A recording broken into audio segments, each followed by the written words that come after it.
Hey everyone, welcome back to another episode of the Easy Conversations podcast, a podcast about having easy conversations. I'm your host, Furkan Dadia. In this week's episode, I welcome Dr. Victoria Harris.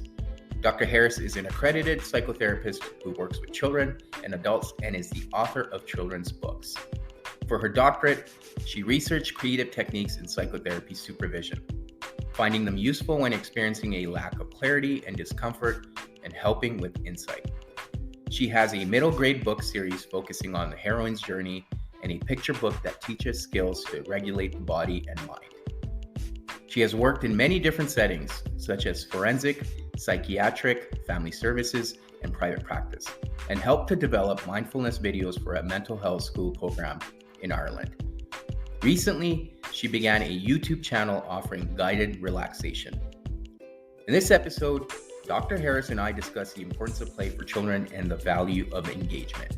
We explore how the lack of play and healthy attachments can adversely impact children and often lead to an inability to emotionally regulate and cope with stressful situations as children grow up.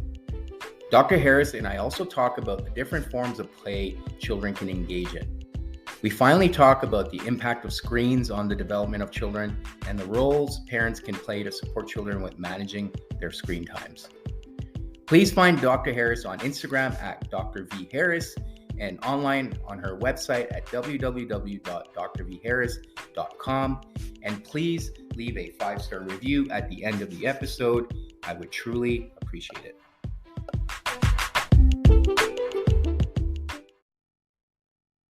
All right, Dr. Harris, welcome to the Easy Conversations podcast. Thank you for joining me today and wanting to have this conversation. I'm really excited, and we've been able to chat briefly offline, so I appreciate that. But before we jump into the conversation, I want to give you an opportunity to introduce yourself and let the listeners know a little bit about what it is that you do. Well, thank you for having me here. I'm really excited to be here with you and to be able to share a bit about what I do. So my name is Victoria Harris. I studied I started off studying psychology, and then I went on to train as a psychotherapist.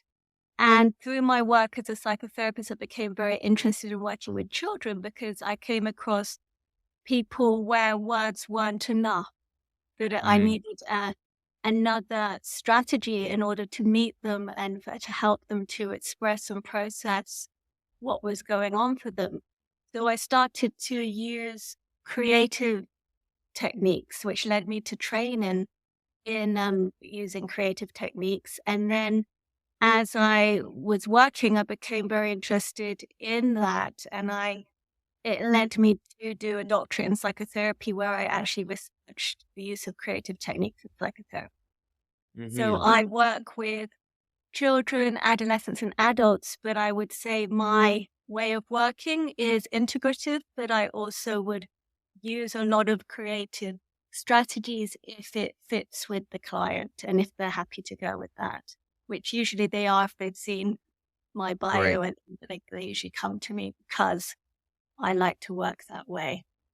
Yeah, well, thank you for sharing that. And we'll definitely get into that a little bit, but you're also a published author. Do you want to elaborate on that a little bit in terms of what kind of books you write? Oh, yeah. So, yeah, that's another aspect. What I do is because I mean, as a child, I always liked using a creative outlet for my own feelings and emotions. And I grew up very near the town in the New Forest in England where Lewis based main character Alice in Wonderland. The lady who used to live there, and she was buried there. So the whole town was a kind of an ode to Alice in Wonderland. So that really, and it's in the New Forest. So I was always fascinated with that story of a portal to another world. And after doing a very heavy doctorate, where it was very academic, a lot of Yeah. academic writing, I went straight into writing this fairy story. it was a great outlet. It was something that the story came to me very easily, and I really enjoyed the process of writing it. But because symbol and metaphor is a great vehicle Mhm. for healing, it was very important for me to write the story using symbol and metaphor, but with also uh, the main character having struggles with negative thought, and learning in the arc of the story how they to deal with that negative pattern of thinking, and how they learn to regulate their Mhm. body and their mind, as well as it's a great adventure story where they go off and it's a heroine's journey where they go off and they fight their fears, and they're in the form of various monsters, and it's that kind of classic Joseph Campbell art. But that's something that I'm very passionate about. So I'm just working on book 3, got 2 books out, and I also wrote a children's picture book, which is also like a mini hero's journey, Mhm. about a badger and how they learn to regulate their body and their Yeah. mind. Yeah. Well, that's great. And you touched on a few things there that I want to explore further, but initially you talked about how as children, words aren't enough. And that's kind of the whole idea of that creative expression. But as we were talking offline, if often we haven't been given the tools to emotionally regulate for whatever reason, often then in our adult lives, we're constantly trying to figure that out. And we're kind of living our own hero's journey of being able to overcome some of those struggles, I suppose. But the work you do, how does creative expression help? Or is it like, do all children need that? Because I feel like in a way we do, right? As children, we don't have the tools and the skills to be able to use our words. And we're looking to the environment around us, mostly our caregivers, to get that language. But sometimes that that creative expression can take that pressure off and make it a lot easier to express ourselves. Yeah, for sure. For the child, their language is play, Mm, and but you can't play if you don't feel safe. So often, if a child comes into my office and they are very anxious, they might find it difficult to use creative expression. So whereas I would tend to be more child led. Sometimes you might need to be a little bit more directive just to help them feel safer. mhm. So it I think it is really important to I mean, we all have an inner child. So Yeah. you're right. So you know, it's quite interesting to give adults the opportunity to play in therapy. And that was really something that resonated with me when I was doing my initial training. I had a therapist who was very creative, and I used to draw. She used to invite me to draw things Mhm. and use different ways to express myself. And when I couldn't access certain feelings and emotions or sensations, to draw it and then have that when you use a creative technique to have something, whether it's picking a symbol or using something you've drawn, to have it creates dramatic distance. So then it's easier sometimes to put out there, Mhm. and then you can explore it together and make sense of it after. Right. Like it's and in with children, if you allow them to just in a child-led way, they come in and they pick what they want to play with in the room. Right. Often, if they've had a trauma or something happen, there will be repetitive play. So they Mhm. will go in the same theme will keep coming up again and again until it's processed. Yeah. And Yeah. you could help them with that by reflecting the feeling. So even if they can't speak it, if you can put the words onto it, Hmm. can help shift it, or because it allows it to be seen and heard. Right. Right. Yeah. And, you kind of talked about Joseph Campbell earlier and Carl Jung kind of, both of them talked a lot about mythologies, but there's this aspect of the unconscious that kept coming up in Carl Jung's work. Do you feel like with the aspect of play, we're tapping into that unconscious nature and letting that come out to the forefront and making something more conscious that we're not aware of, but it's coming through play where there's, to your point earlier, there's that safety, but you're also not putting that much pressure on yourself, especially if it's something traumatic. Yeah, for sure. I mean, I feel the body is a portal to Hmm. the unconscious and also our imagination. So it is, and that's something I found in my research. Why were experienced psychotherapy supervisors using creative techniques in supervision?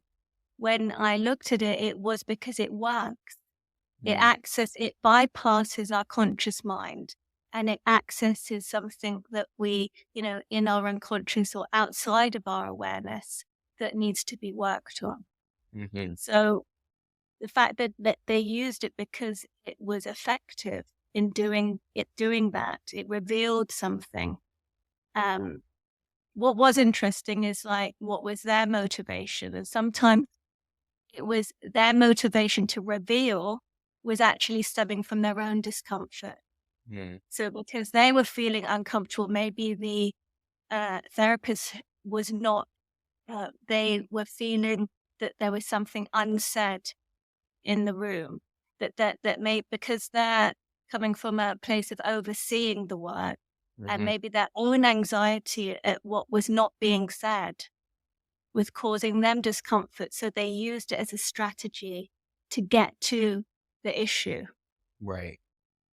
But so we have to look at that. So, what's the power play in that? And that actually maybe it's more of a benefit to disclose our own discomfort, to be with the discomfort first, and then use the creative technique as a strategy to explore together, Mm. rather than using it just to reveal something. It needs to be collaborative. So that's Right. something that it illuminated in my research, which I found interesting. Mm. And it's almost like a dance, right? And that's an aspect of play adults engage in. I do find it very interesting that personally I love playing sports because that's my way of getting play in and taking on new activities as well. But I think there's probably an aspect of play for people who often want to, you know, overconsume alcohol and then go dancing because there is probably some underlying stress or trauma that is not coming to the surface, and that aspect of play potentially helps. Yeah, for sure. I think we all have unhealthy ways of trying to work on work on stuff that's been pushed away. Work on.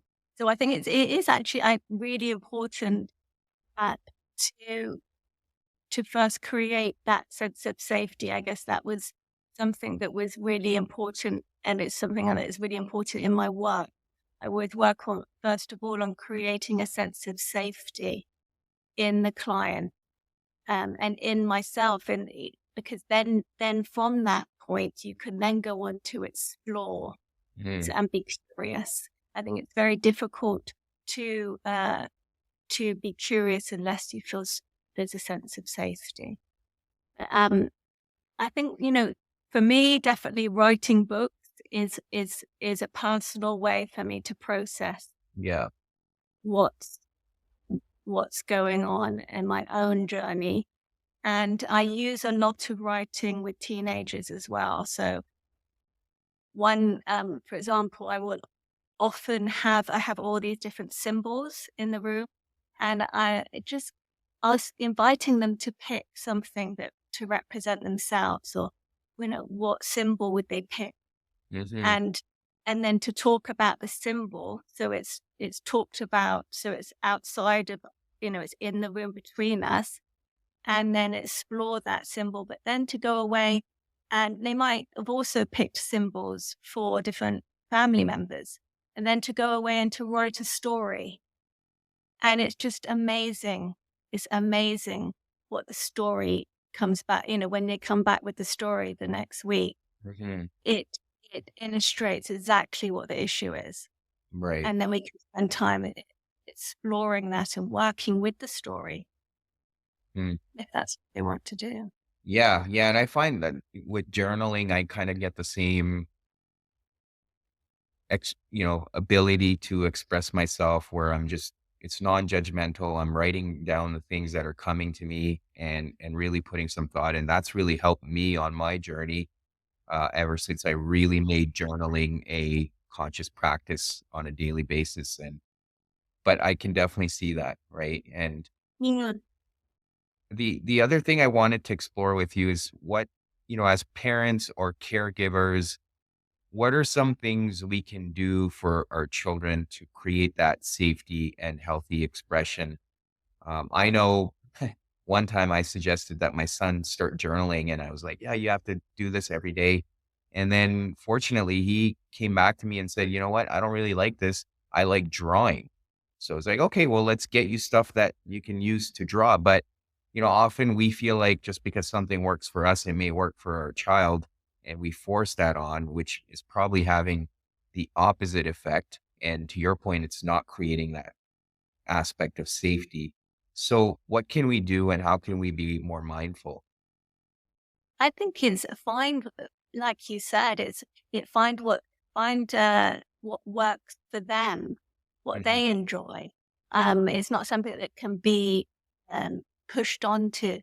Creativity it needs to come from within. So if you're not everyone's going to be into drawing or art or arts and crafts, and not everyone's going to be into journaling or you know using symbols. So it's what works for the child, and use it could be like going for a walk on the beach and Yeah. asking them to, inviting them to pick, a pebble, what Mhm. pebble, and then explore that. What a describe, if you were to pick a pebble for you, which one would you pick? And then you pick a pebble, and then you can talk about your pebble and describe it in 3 words, and then they can describe theirs. So it's just allowing the expression, Mm. and for you to then, as a parent, to listen. Listening skills are so important. I mean, it's something we learn as a psychotherapist. One of the first things you learn is how to listen. Mm. Without because sometimes we want to. Uh, we want to impose ourselves or say something. So listening skills, and just to listen and reflect back what they've said, Right. so that they feel seen and heard. Hmm. And it's as simple as that. So holding the space is so important. Yeah. So it's finding what works for them, and it might be music. What's their favorite? What's their favorite, tune at the moment, and what is it about that, or their lyrics that they like, or a lot of my teenage clients love the insight card. Like, so inviting them to pick a card, often at the end of a session, I'll invite them to pick a card, and they have lots of different, and they'll pick, the which deck they want, and they pick a card, and they talk about how it relates to them, or how they feel about the card. And there'll be a whole discussion around that. Right. It's anything that that can be used to allow them to express themselves, and for you as a parent to just listen Mm. and reflect back, so and hold the space for them. Right. And then we were talking offline about the importance of attunement, right? And that's so Yeah. important. And I was referring to the book I'm reading, the When the Body Says No. There's that aspect of emotional regulation, the skills and the tools that children learn early. And a huge component of it is attunement. as parents. And if that's not present, even if we're physically present and we're spending time with them, if we're not attuning to their emotions, they're not getting those skills, they're not feeling understood or seen or heard, as you said. And that can often cause problems in adult life, whether it's through their own relationships or how they believe they are seen in the world. And that can lead to other stressors in life. And it's such a huge thing to focus on as caregivers is, often myself included, I feel like, oh, if I'm just physically present, I'm doing all the right things.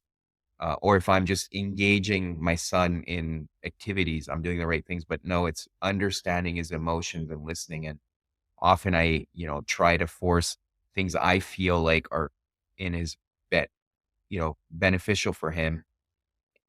And that also can be often, uh, can have negative consequences.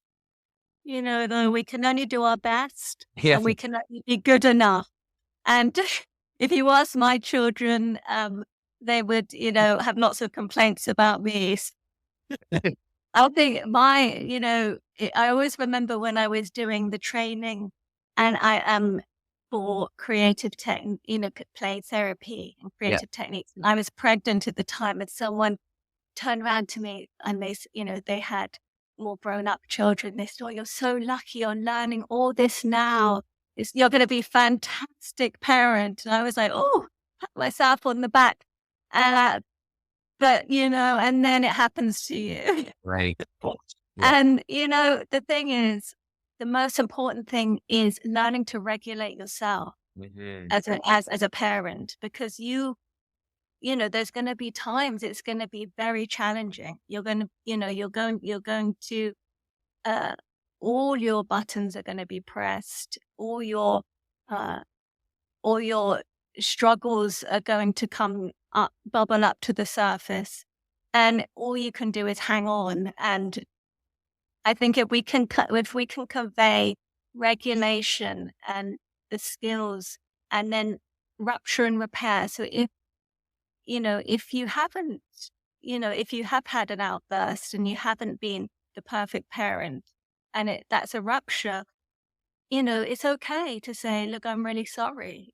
Like mommy didn't deal with that well. And I'm sorry, I'm not, I'm not, I didn't handle that well, but, I'm really sorry. And this was, and repair it and say, and I think that's the best thing that you can do. Yeah. But Yeah. I think if you can learn to regulate and if you can, then be curious about what it is, if you are, activated, if you notice yourself being activated by, behavior in your child, and this also could be said of partners or family. What is that about?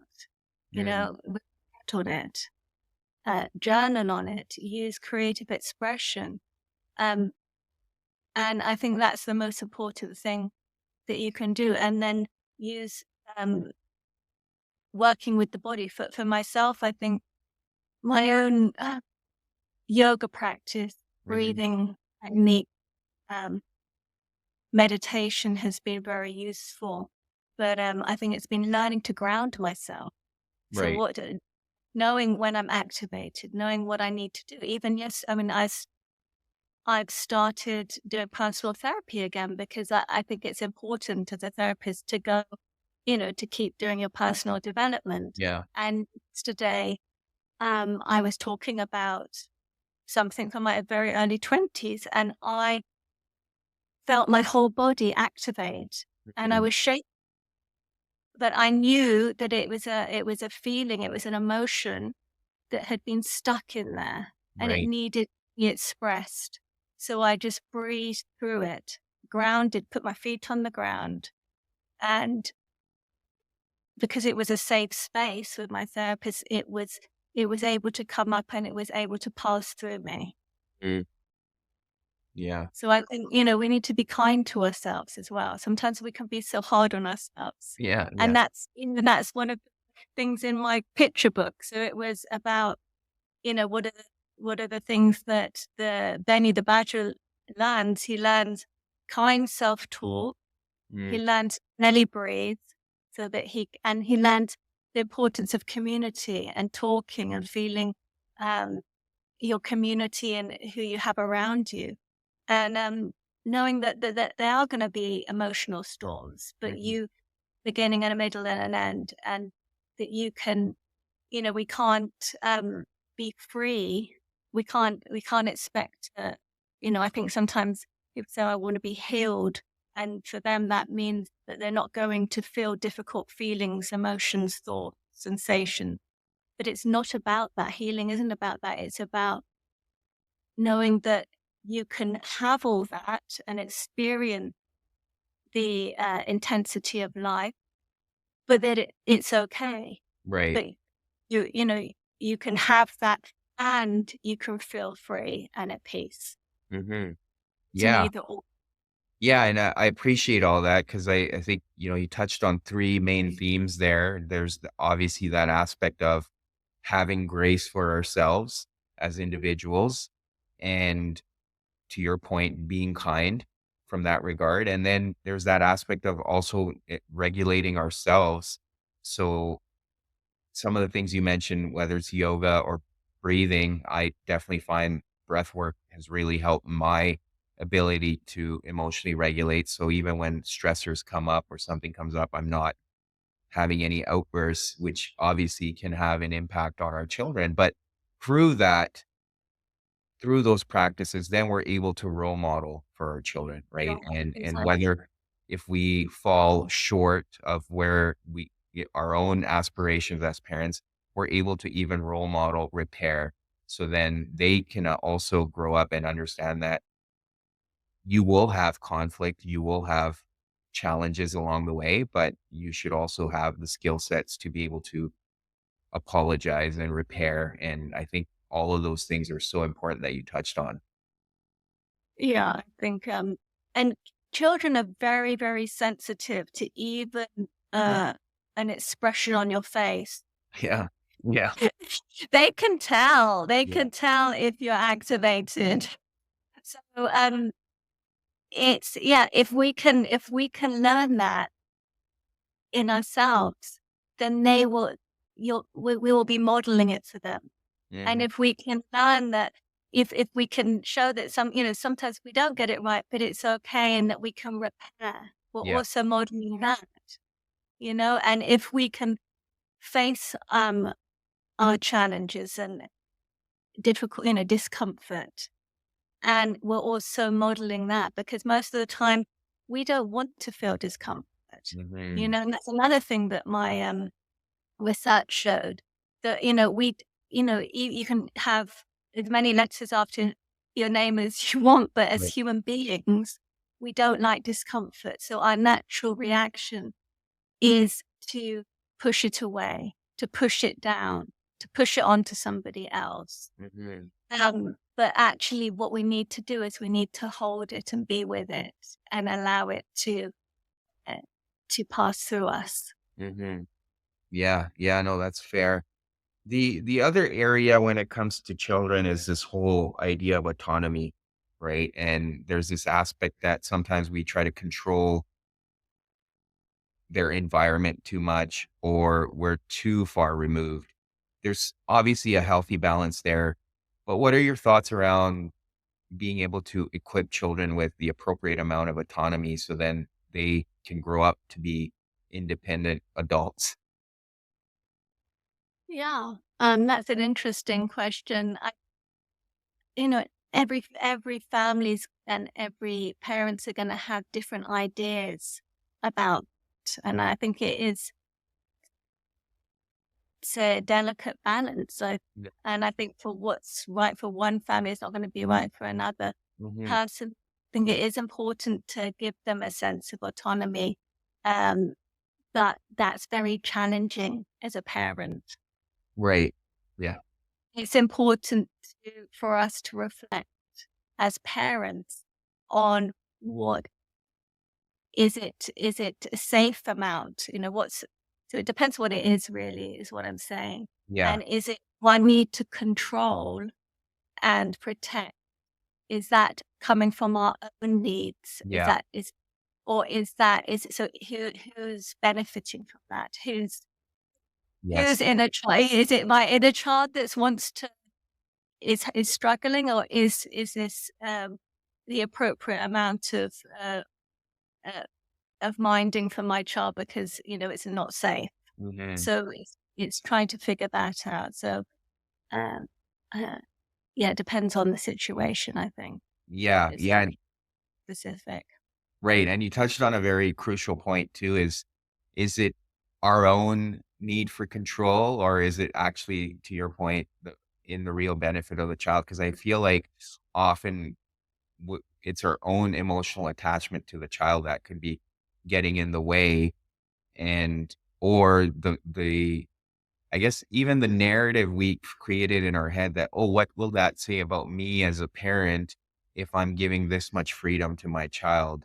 Or if the child gets hurt, how am I going to feel? And sometimes children need those experiences to, again, become a part of this world, getting hurt. And Yeah. it's such a fine balance, like you said, but I think it is a struggle for a lot of parents, and it's very situation dependent. It is, and it's a different world now to what it used to be. Do you know what I mean? Yeah. Yes. It depends on culture as well. So there are so many different factors. Uh, but I think it's always useful to reflect, to self-reflect as a parent. Who is this serving? Is this my own? Is this something? Is this my own fear? Hmm. Or is this serving me, or is it serving the child? Right. Right. And to your point, it being a different world, especially now with children having access to social media, what are your thoughts around that? And, in terms of the work you do as well?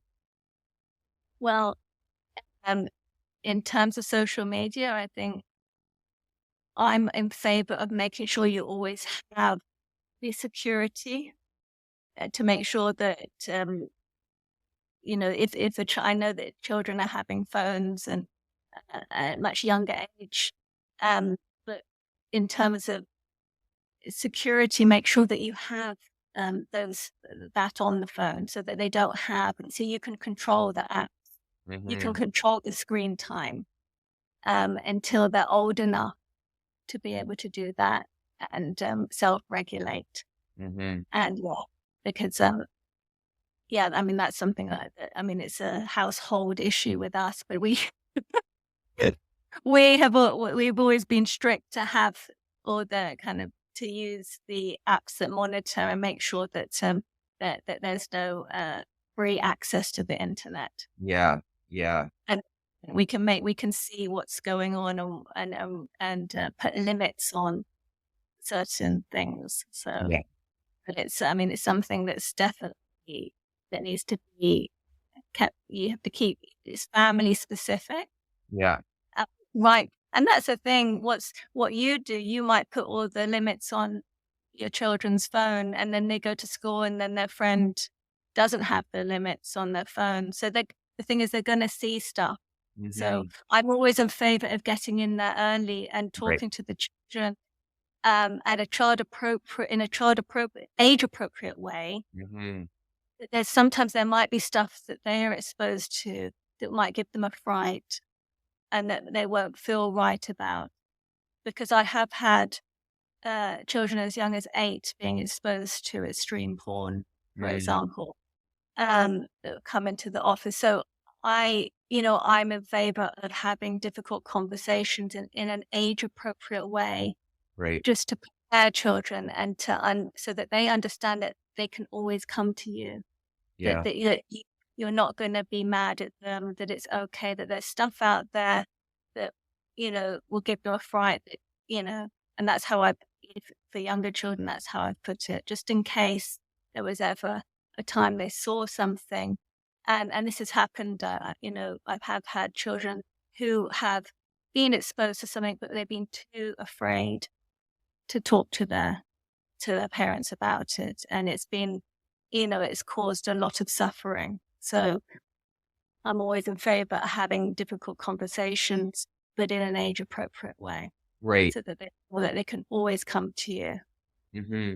And it's To to your point again, it's creating that safety for the children also to feel safe to be able to have those conversations or even approach parents. Because with the access nowadays, there is a lot of source for trauma, whether it's classroom bullying now that can extend past the classroom, can follow you Yes, home, or some of the things you may see online that, obviously, especially with social media, it's hard to maintain those filters at times and you don't know what's going to yeah, squeak through. exactly. There's a lot of content out, and I think it's important to, and children's brains are not able to decipher and discriminate between content, and it's Right. getting even more confusing now with the content coming out. So it's important to have those conversations that not everything they see is real. Hmm. Uh, some things are very, to have. I think it's important to keep having those family Yeah. conversations, and I think sometimes adults can find those conversations difficult themselves, but it is really important to keep the conversation open. And sometimes the kids, mine two are teenagers now, and they roll their eyes, oh, they're not talking about that again. But it means that it's an open conversation. They know that they can always come Right. to us if they need to. Yeah. And it's so important to have that open two-way communication because then if they don't have the parents to come to, they don't really have, they may go somewhere else or they may just suppress it with neither of which are good options, right? Because you don't know Yeah. where they're going to end up asking questions. So I agree with you, and I appreciate that too. And I guess one of the last questions I had was with the amount of screen time, because I also see it with my son. Do you feel like that outlet has impacted children's creative expression? I think it's a different.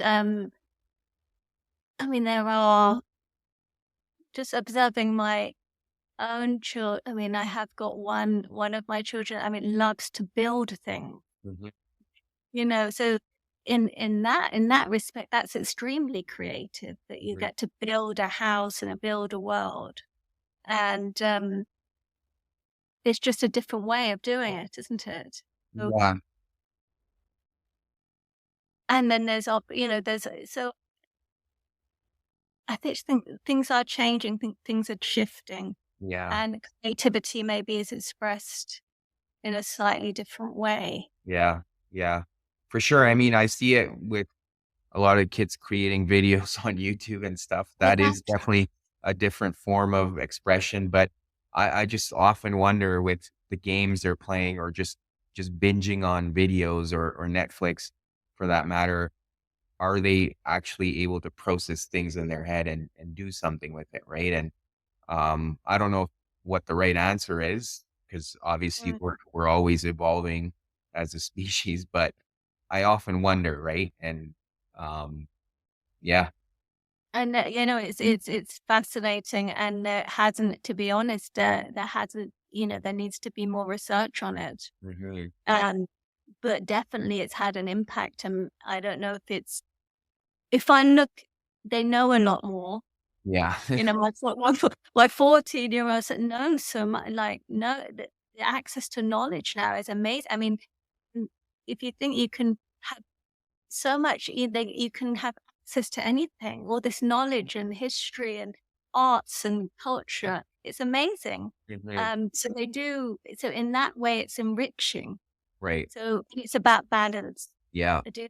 But so on the one hand, for example, with him, like, he knows so much, and maybe it brings on maturity in a different way a lot quicker. But like equally, he'll love to run around a field in the west of Ireland, making a yeah, den. yeah, yeah, yeah. No, I agree with you. I think it's finding that right balance because I was talking to my friends earlier this week too. For me to strike that balance it's often taking my son out in nature where he's disconnected from everything Yeah. and he's able to ground himself, or at least both of us are able to ground ourselves. It was kind of good for me to disconnect too. But yeah, and then it's funny, the conversation we had were a lot more in depth versus us being at home where, the screens often get in the way. So yeah, I Like, agree. definitely nature's a healer, and Yeah. I think if you can find time to get outdoors, go for a walk, do whatever, go to the beach, just be in a park, you Yeah. know, around nature, um, that's definitely healing.